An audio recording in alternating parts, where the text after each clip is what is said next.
los votos válidos, que nosotros como Perú Libre tenemos que defender. ¿Cómo se procede en el escrutinio? El presidente Mesa puede cantar los votos, le puede entregar al secretario o al alcalde. Cuando es un voto de Keiko, el personero puede tener la facultad de pedir y ver el voto si es de Keiko. Es su derecho. Ellos no pueden hacer nada que no esté con la fiscalización y la presencia del personero. Es su derecho del personero mirar el voto ajeno al nuestro. Lógicamente, si la votación o el voto es a favor nuestro, no vamos a pedir pues que lo revisen, no, lo revisará el personero de Keiko si no pasa. Eso es bien importante. Si no somos moscas, no somos listos, nos pueden mandar gato por liebre, porque todas las células de votación al término del escrutinio se destrozan, las células se destrozan y ya no hay prueba alguna que nos han hecho el avión. Digamos entonces que el personero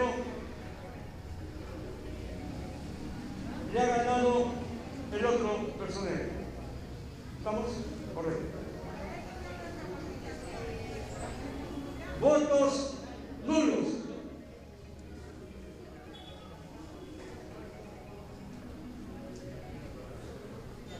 Siempre hay dos recuadros. Foto y símbolo.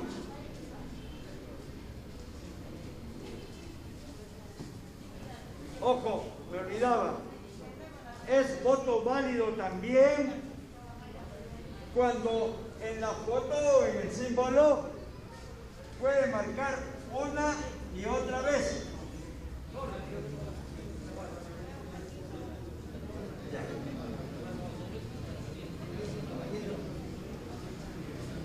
Amigos, 3 minutos más de atención y me retiro porque dice que Lima está esperando hablar. Así que me voy a retirar. Solamente el voto nulo, creo que por consiguiente ya lo saben.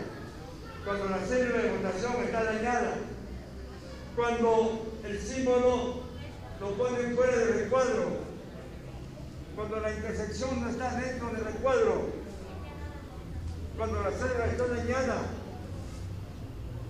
cuando ponen otro símbolo que no es la cruz o el aspa, son votos nulos. Finalmente, para terminar 2 minutos, porque me está diciendo que terminaré entonces. Amigos, el día de hoy hay una novedad en el escrutinio: la utilización del sistema informático.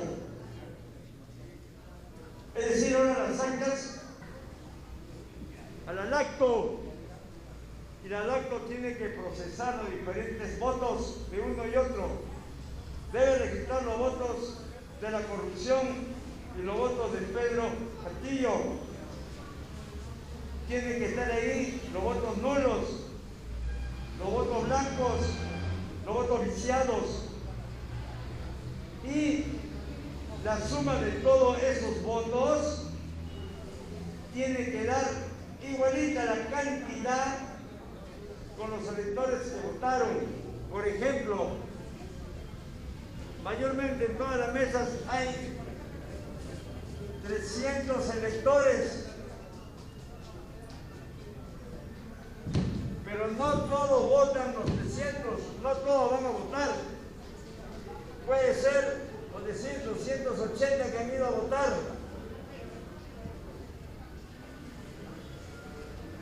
Estos 280 que han ido a votar, se va a contar votos válidos, tanto para corrupción como para nuestro compañero Castillo. los votos blancos, los votos nulos, los que han visado su voto. La suma de todo ello tiene que salir 280 que va a reflejar los que votaron acá y no los 300 que está el padrón. ¿Me entienden? Si esto no cuadra, toda la votación no vale. Y si nosotros estamos ganando en esta mesa, y nuestra persona en vivo dice, no cuadra la cuenta, observación, señor presidente, observo esa lista y que se anule. Se pondrá en un sobre especial y será votos anulados. Y eso lo van a ver en el jurado electoral especial. El personero nacional verá cómo lucha ese voto. Pero no hay que permitir, si nosotros ganamos, que la cifra no cuadre, tiene que cuadrar. Y no necesariamente sobre los 300. Esto está definido después del acto de sufragio, después que termine de votar, va a estar registrado. Igual la cédula de votación tiene que estar en el anverso, o sea, a la espalda de la cédula, tiene que firmar el presidente y si desea también firme el personero atrás, para mayor seguridad del acta. Ahí me quedo porque creo que tienen reuniones más, habrá otras oportunidades de seguir explicándole más de estas cosas. Sí, yo creo que tiene razón. Si lo decimos de otra forma, como recogiendo también lo que dijo César, los grandes acuerdos sí, pero los grandes acuerdos los vamos a poner nosotros y que quede claro. Y los demás tendrán que sumarse. ¿Nosotros quiénes? Nosotros los que somos, los que no somos de derecha. O sea, porque quede clarito, porque si no nos vamos a empezar a dar vueltas. Aquí no ganó la derecha y la derecha estaba por el rechazo. Y entonces, como la derecha estaba por el rechazo, ahora tiene una minoría. Nosotros vamos a poner los grandes temas. ¿Por qué? Porque representamos a la gente. O sea, los que ganamos representamos a la gente. Ya, pero entonces apuestas conversar, a que... por supuesto. No, sí, si pero... quieren unirse a conversar que un solo sistema de salud y no sistema privado y público, ni un problema. Si usted quiere un sistema de privado de de salud, perdone, va a perder. Si usted quiere desprivaticemos todos los derechos sociales. Solo conversar si estamos de acuerdo contigo. Bueno, es que no amigo, con la mayoría de los los chilenos y chilenas que ganaron el 25 de octubre y ahora. Ese es el problema, que ustedes quieren hacer una cosa como... No, aquí los derechos sociales se desprivatizan, todo, y el agua también. Perdón, ¿quién piensa así? Casi el 80% de los chilenos. Soberbia y arrogancia. No es arrogancia y arrogancia. Es que ustedes no pueden imponer nada al resto de los chilenos porque ustedes perdieron el 25 de octubre y ahora. Yo no, y la Carol tampoco. Nosotros no representamos a la ciudadanía, solamente la representas tú, parece. No, pregúntale a cada uno de ellos. No, pero es que... ¿Y por qué hay 4 acá y 2 acá? ¿Por qué tú crees que nosotros cuando dijimos somos 4 y ustedes son 2? ¿Por qué crees tú que hay 4 acá y ustedes son 2? Porque ustedes perdieron como conglomerado. Sí, pero cálmate un poquito, porque si vamos a tener este nivel de arrogancia en la convención... No es arrogancia, es que las conversas, vamos a conversar, pero hay ciertos mínimos que ya el pueblo, la ciudadanía dijo ya cuáles eran. Y esos mínimos son derechos sociales. O sea, cuando votaron por ti dijeron, ya, no más salud privada. ¿Tú estás seguro de eso? Absolutamente sí. Yo también estoy seguro de eso. Para ser súper honesto, yo tuve una campaña honesta. O sea, nosotros hablamos del seguro único de salud, de que no tenía que seguir el agua privatizada. Eso lo dijimos, las personas que nosotros... Vuelvo a la idea. No votaron por nosotros por simpáticos, nosotros presentamos una propuesta pero seguro único de salud no es lo mismo que no haya salud privada. No, bueno, no es lo mismo de salud. Termine César, Carol, luego tú le puedes Nosotros presentamos una posición política al electorado. Exacto. Y el electorado tomó una determinación.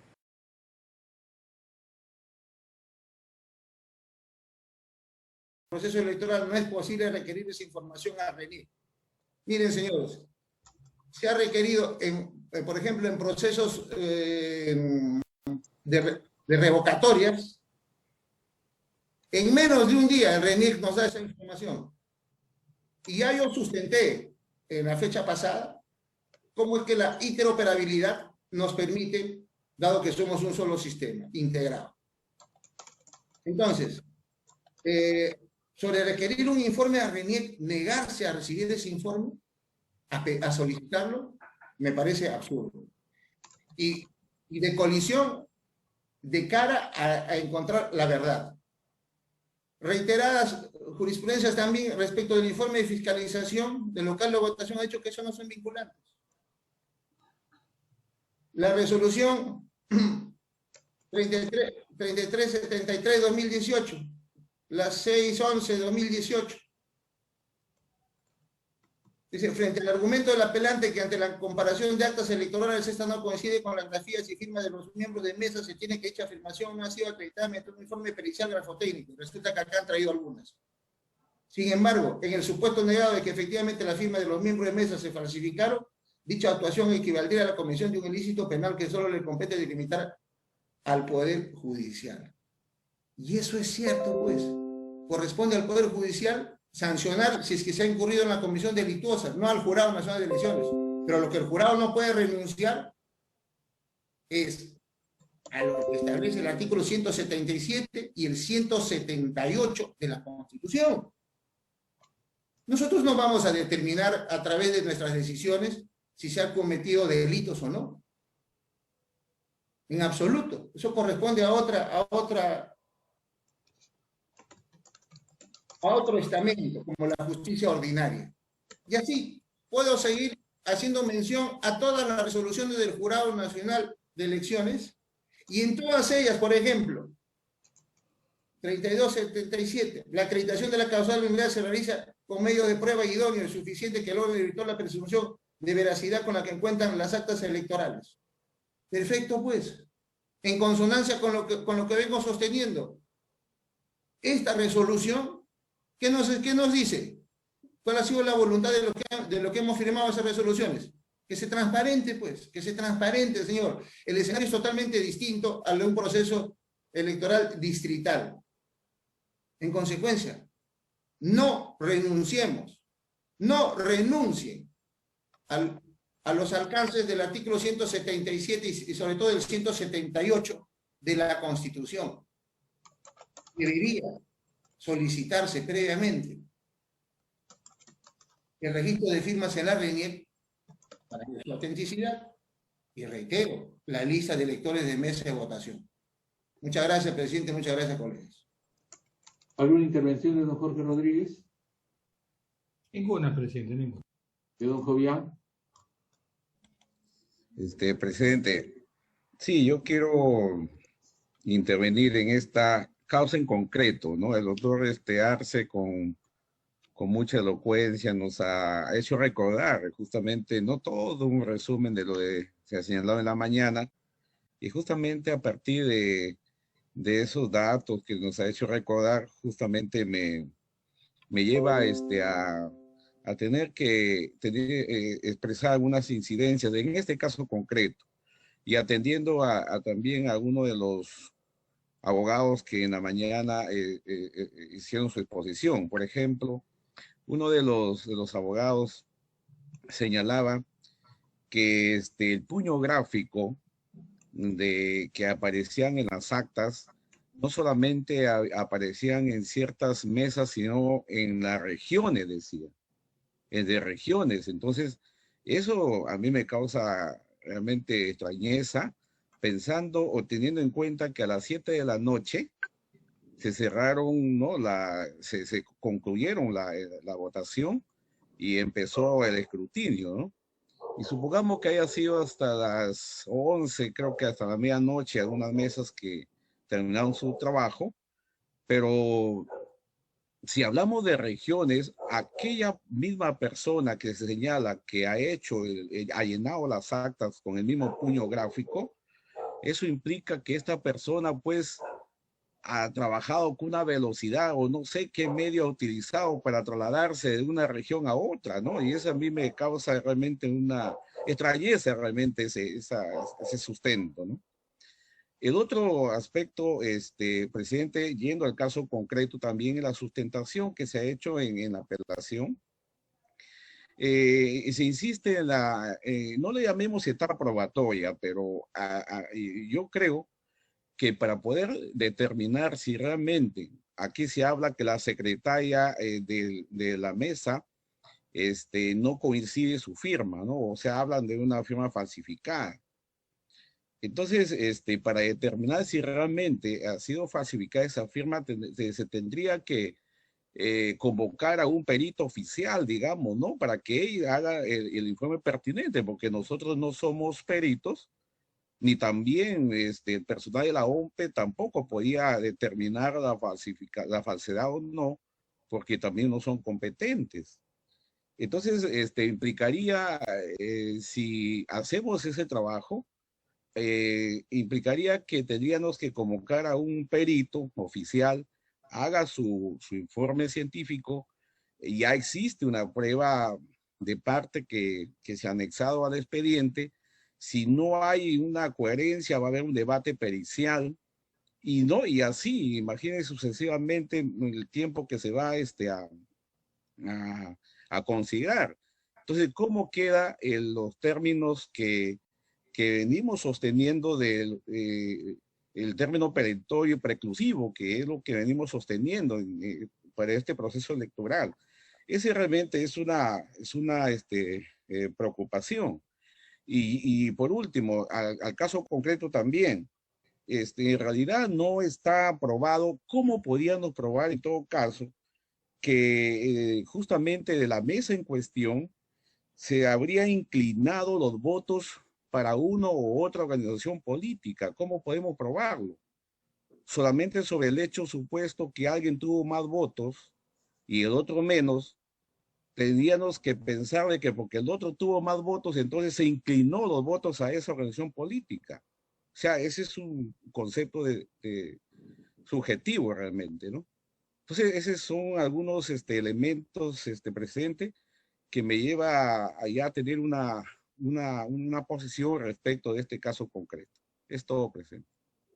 Correcto. De mi parte señalaré solo lo siguiente. En principio, que la ley orgánica de elecciones se aplica tanto a las elecciones presidenciales y congresales y del Parlamento andino, como a las elecciones municipales y regionales. No hay una ley electoral que tenga este contenido del 363 específico solamente para las elecciones generales. Por lo tanto, se trata de una regla transversal que atraviesa todo tipo de procesos. Y son dos los supuestos. Por eso se ha leído el apartado B, que haya mediado fraude. Tengámonos ahí, porque es lo que se está alegando, ¿no? Y en segundo lugar, que ese fraude tenga la contundencia tal que incline la votación a favor de una lista de candidatos o de determinado candidato. No que se suponga o que se deduzca, sino que se acredite. Y eso es lo que dijo en su tiempo el Jurado Nacional de Elecciones en la resolución 3307-2008. ¿No? Y sobre este particular existen también otras que dicen más o menos lo mismo. 366-2011, más antigua, 3399-2018, 3373-2018, que se refieren a las grafías que se encuentran o que se entienden discordantes con las que aparecen en otros documentos. Y es que tiene razón el doctor Arce en el sentido de que hay que buscar la verdad. Pero ¿quién busca pues la verdad? ¿Nosotros vamos a decir la verdad? ¿O la van a decir en un proceso que es el que corresponde? El proceso penal que absuelva o que condene a los presuntos falsificadores, ¿no? Allí se va a saber la verdad y será la verdad procesal. Y si los absuelve, seguramente los afectados con esa imputación falsa acudirán en contra quienes lo denunciaron indebidamente, ¿no? Entonces, eso ya es materia de otro tipo de encauzamiento. Cabe recordar que, además de la inconsistencia que ha señalado el doctor Fabián Sanginés, existen reglas para la validez de las pericias. Por eso, yo sí hablo de una etapa probatoria, que no existe.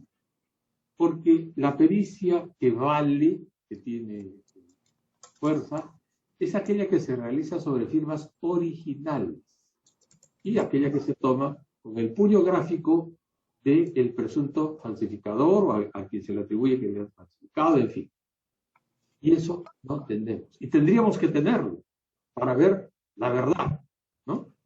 Y para tener la verdad sobre esa materia, como bien ha dicho don Jovian, tendríamos que convocar a aquella persona que tiene que dejar sus trazas gráficas para la pericia respectiva. Pero eso no se puede hacer. No se puede hacer por los principios que don Jovian ha señalado y que conocemos todos. Perentoriedad y preclusión. 3 días para resolver estas causas, porque tenemos que cerrar. Ese es un mandato constitucional previsto también en nuestras leyes. 185, que no dice que tenemos que cerrar el proceso, el 185 de la Constitución, sino que dice que nuestras tramitaciones son las que se arreglan a ley. No podemos abrir una etapa o de una fase que no existe. Si alguien ha cometido falsedad, si alguien hubiera cometido delito de falsedad, tendrá que responder por lo que ha hecho ante la justicia como corresponde.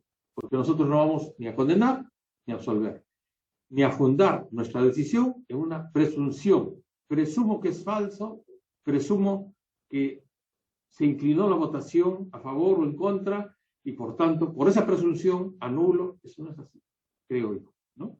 Entonces acá, más que boca de la ley, habría que ser partidario pues de un conjunto de presunciones para tomar decisiones, ¿no? Que no son legales, ¿ah?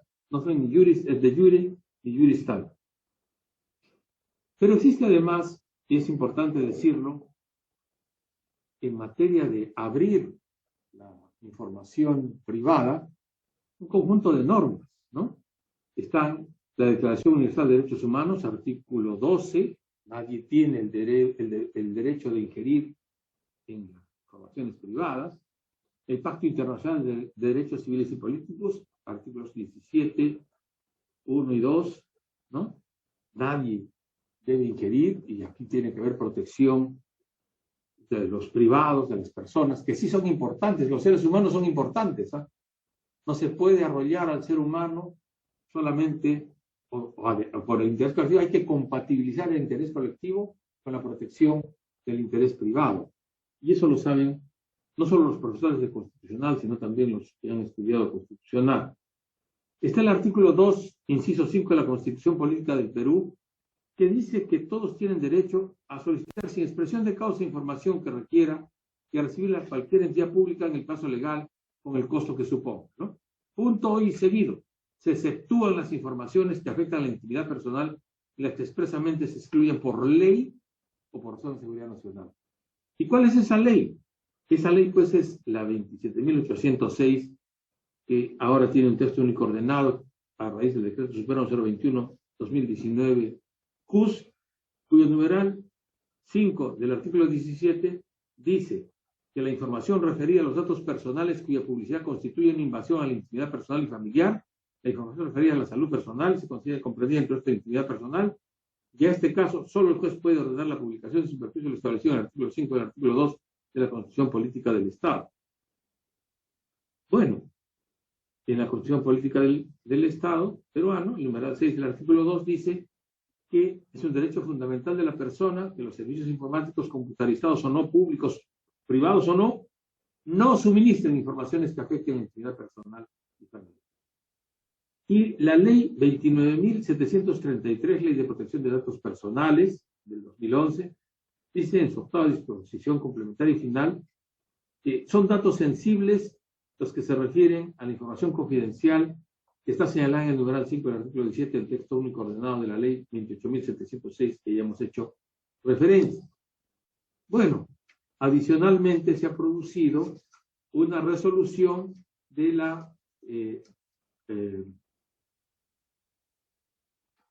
del tribunal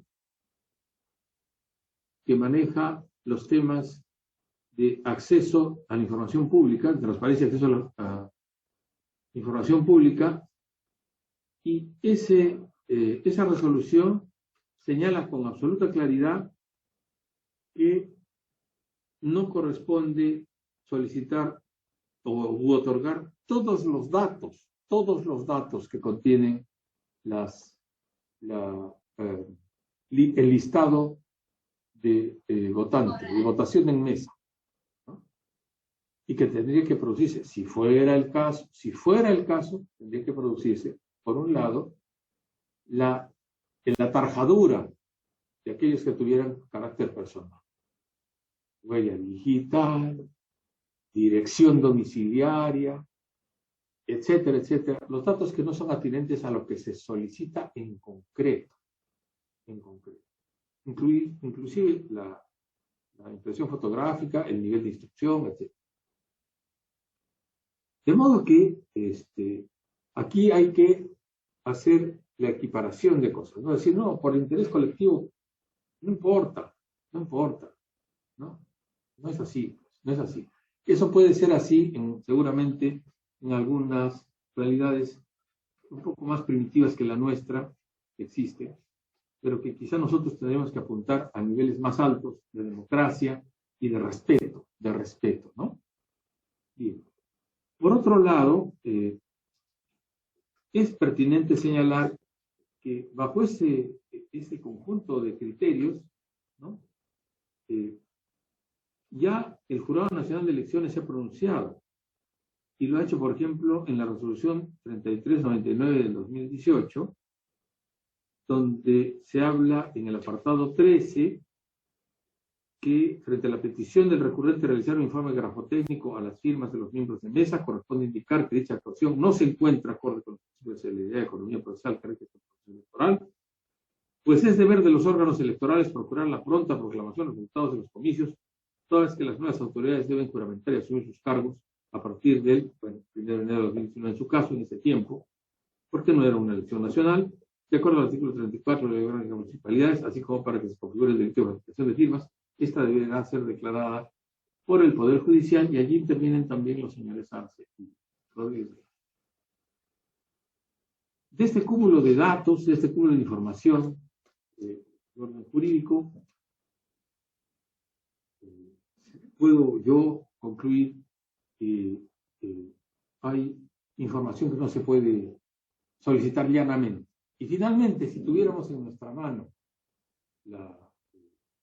en el caso de la firma que se pide de RENIEC, ¿qué haríamos nosotros?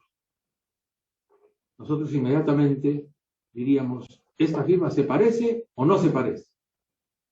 ¿Se parece un poco o no se parece nada? No se parece nada, por lo tanto, aquí hay fraude. Vamos a concluir eso.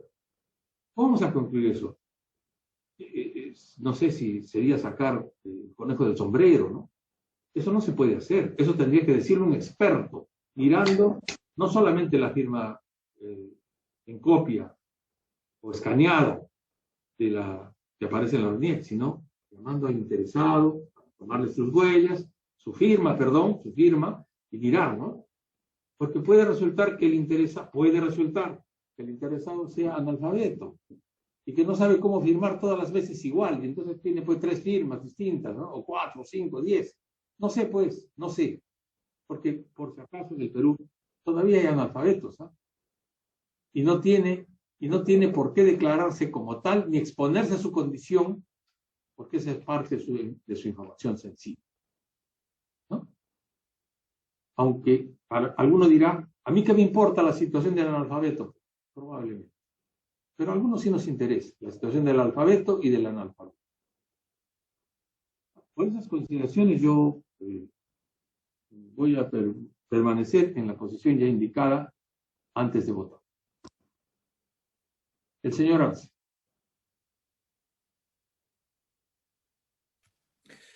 Muchas gracias, señor presidente.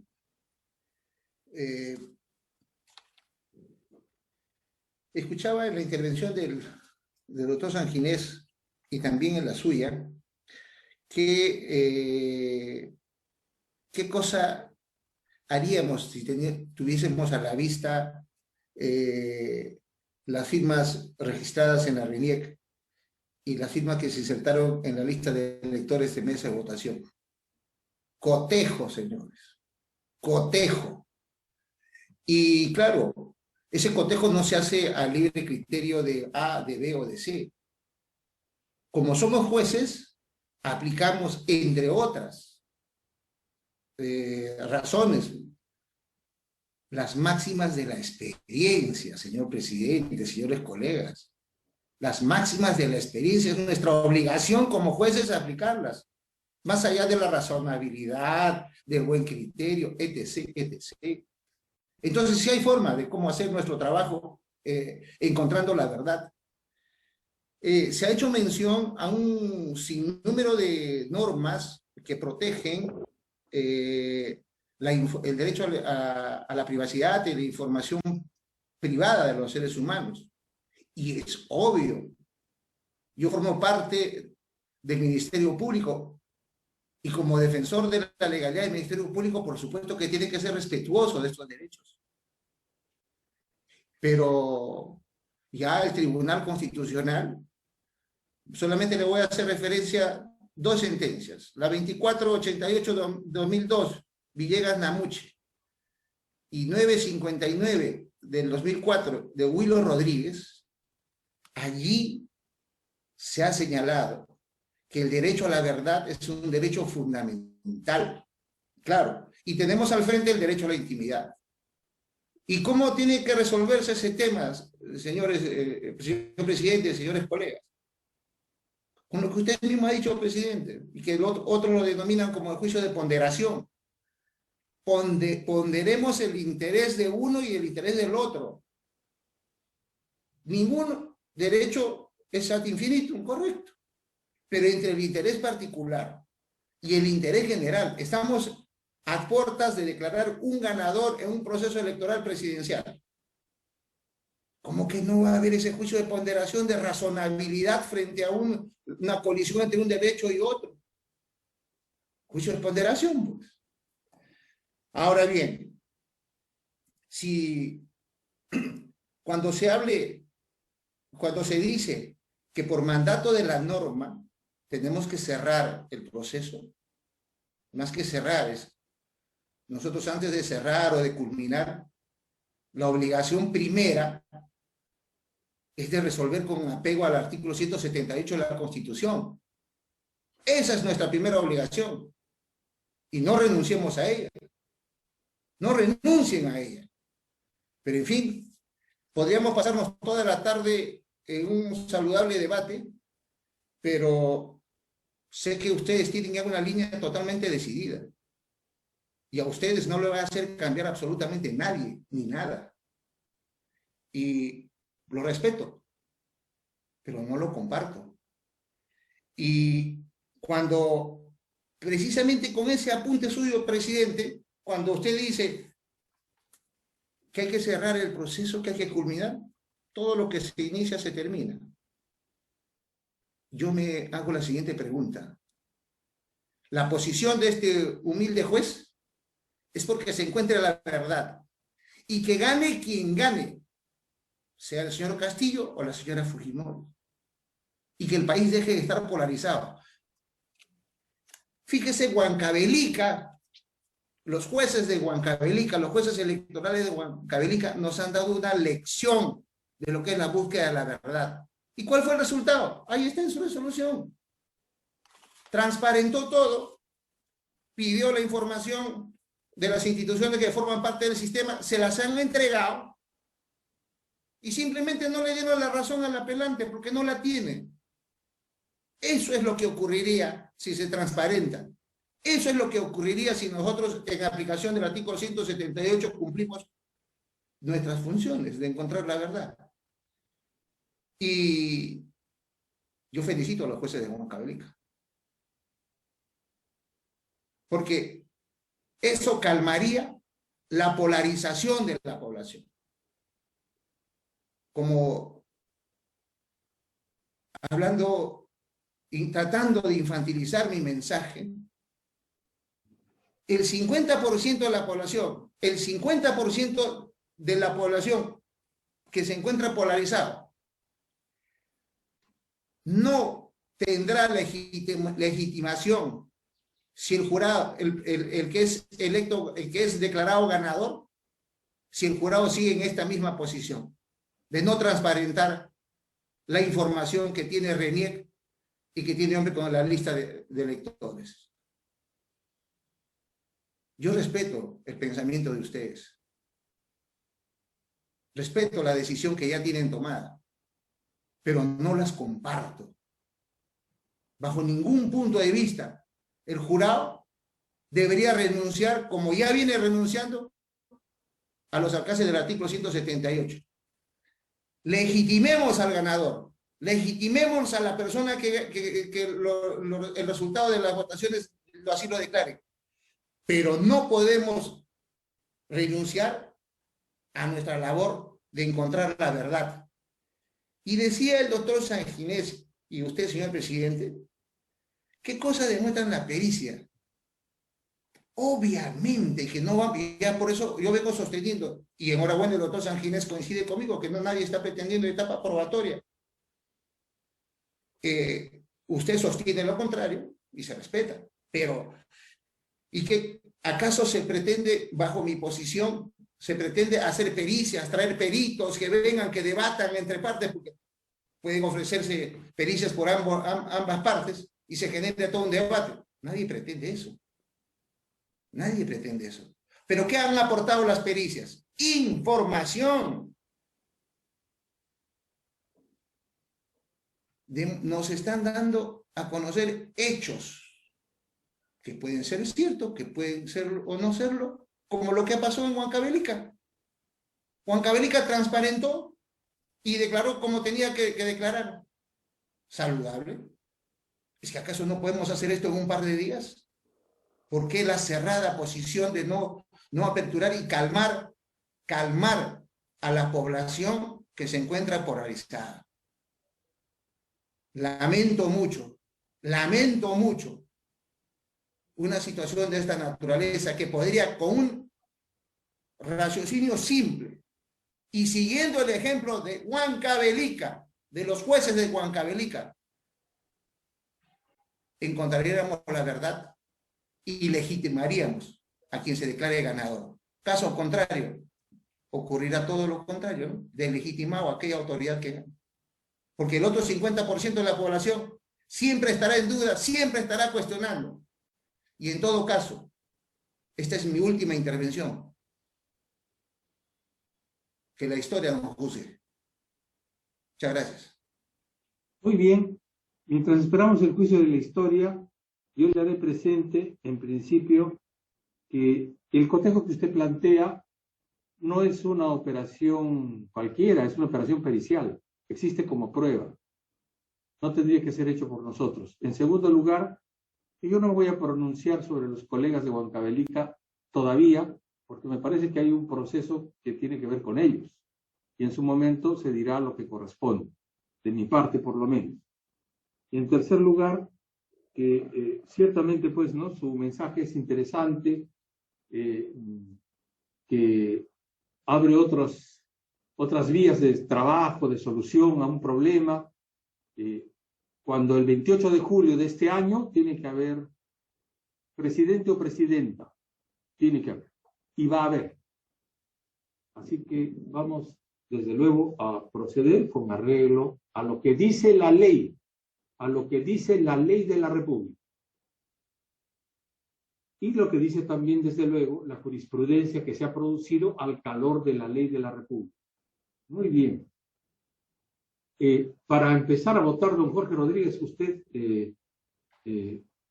tiene algo más que decir, algo más que agregar? Presidente, una reflexión final. Puedo escuchar a mis colegas. En todo proceso, y no podemos diferenciar que uno sea más o el otro menos, se parte de la presunción de la validez del voto. Y para destruir esta presunción, la norma nos encausa, nos señala causales acotadas y el estándar de prueba es alto, justamente partiendo de la presunción de validez del voto. Se ha dicho también que el 50% de la población o aproximadamente está polarizado con el otro 50% y nosotros debiéramos resolver conforme a ello para que se calme. Yo lo he dicho y en las dos oportunidades que juramenté como miembro del Pleno, la única opción que tenemos nosotros los magistrados del Pleno Jurado Nacional de Elecciones es inclinarnos de manera dócil al cumplimiento de la Constitución y la ley, no de otra manera, porque si no tendríamos que estar resolviendo conforme pide la calle, y esa no es nuestra obligación, ese no es nuestro mandato, ese no es nuestro deber. Nada más, presidente.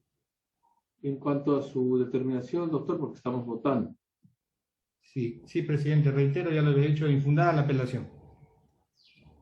El doctor Fabián Sanginés. Mi voto es porque se cae infundada la apelación, presidente. Muy bien. El voto de Salas Arenas tiene el mismo sentido. Perdón, el doctor Arce, disculpe, que ya escuché su voto, ¿no? No se preocupe, estábamos en debate. Mi voto, señor, porque se haga un cotejo de firmas con las firmas registradas en la RENIEC y las firmas que se insertaron en el listado de electores de mesa de votación, donde también se registraron al momento de la firma. En consecuencia, en mi posición, la causa no se encuentra expedita para un pronunciamiento de fondo, en tanto no se realice los actos previos que he planteado. Gracias. A ver, si lo copié bien, usted me dice, previamente se obtenga la firma de la RENIEC y la lista de firmas de mesa de votación. De mesa de votación para cotejo. Así es, señor. Ya, ahora sí lo copié bien. Gracias. Muy bien. Y en 3-1, porque mi voto es porque se declare infundada la apelación y se confirme la resolución, los argumentos ya están expuestos, y queda también el voto del señor Arce en el sentido indicado. Previamente se obtenga la firma de RENIEC, firma debe ser, ¿no? Porque es una sola persona, y la lista de votación